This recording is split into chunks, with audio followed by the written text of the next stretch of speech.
have some bad news. Here's the reality of having plants. So I recently looked and my beautiful, large Alocasia Jacklyn took a swan dive off the deep end. So she looked really bad, and all the stem just dried up. There we go. And it just looks awful. So I cut it off. And I have it here in some perlite and Fluval Stratum. And I am hoping, because I saw there was a leaf in there, that I'm going to be able to get the leaf out. I have no idea if I can. Oh, yeah, here's the extra bad news. So when I pull it out, oh, gross, this is so gross. I pull it out of my container, it's like falling apart at the stem, which is incredibly gross. I don't want to just show that too much. It's really nasty. And so I took it all off and I put some cinnamon on the bottom to work as a antibacterial method. And before that, I sprayed it with a little water and hydrogen peroxide, and I tried to take off all the dead stuff on the bottom. And then I put it in this little container. And I am hoping that the stem from the other leaf comes out, because I'm not so sure that's going to happen. I don't know if I should put more in there. So I'm kind of sad about that. I still have my little one. I'll pull out in a second. My little Alocasia Jacklyn. So it's not like they're gone from the family. Just this one was so big and beautiful. I paid $20 for it. I mean, that was a lot, but it was a $40 plant. It was a 2-for-1 day. And I really was so excited about having this large Alocasia Jacklyn. And they are hard to have. They're really hard. Alocasias are no easy feat. Luckily, most of mine don't have a problem.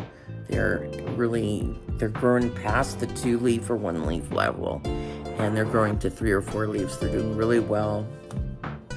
And I'll come show you real quick what I'm doing with all of them, and it's been a wonderful success. So I'll show you my other Jacklyn, and then I'll pop over to my Alocasias, and we'll look at those real quick.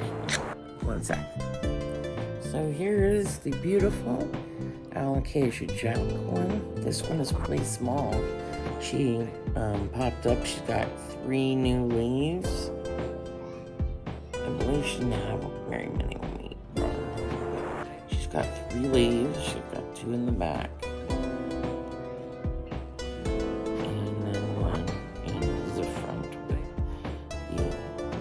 Leaf of them all. So let's hope that works. And she is also packed, actually similar. I don't need to go to the other part, but it's almost similar to the other ones, but these are almost visible because they're little. Here are most of my Alocasias. They are all quite lovely. Put them all together. It's easy to put them all together because they all have the same care. They're all in the same type of medium. So, oh look, we got a new leaf. I didn't even notice. With sphagnum moss and LECA. So I have LECA on the bottom, and then I have sphagnum moss on the top, and then I wrap it in sphagnum moss, and I put a little bit of nutrient there, and it's great. And then I wrap it in the sphagnum moss and stick it in. I usually put a little bit in the bottom before I put it in, and then a little more in the top after. And look at this lovely plant. Oh, she's doing well. So this is technically semi-hydro. And a lot of people don't like sphagnum moss, but this has really worked out. I got this idea from the Sydney plant guy, who I know got this idea from somewhere else. I can't remember what it is. Look, it's a cute little leaf there. This is the same thing. I happen to have some perlite on the top. It's not a bad thing to add to give you more space. So I make sure that you want all the sphagnum moss to be damp, and then it gets to the bottom and you have an okay. This actually has a little bit extra, but that's okay. It'll be all right. It's doing all right. Although that might mean it has too much water. But then we have, this is from a black velvet that I bought last year at some point. And it kind of just stayed in the 2-leaf club. And then I bought this one recently, semi-recently. And she had a beautiful new leaf here. And then you see she's sprouting a new one already. And we have it in sphagnum moss. And at the bottom, LECA. And good news, she's reaching down for the LECA, which means they're definitely adapted to the nutrient. All right, well, so that's basically it. Just kind of wanted to share my sadness about my Alocasia dying. And, well, she's not dead yet, but she's not looking great.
Thanks for joining me, and let me know if you have any tips. See you later.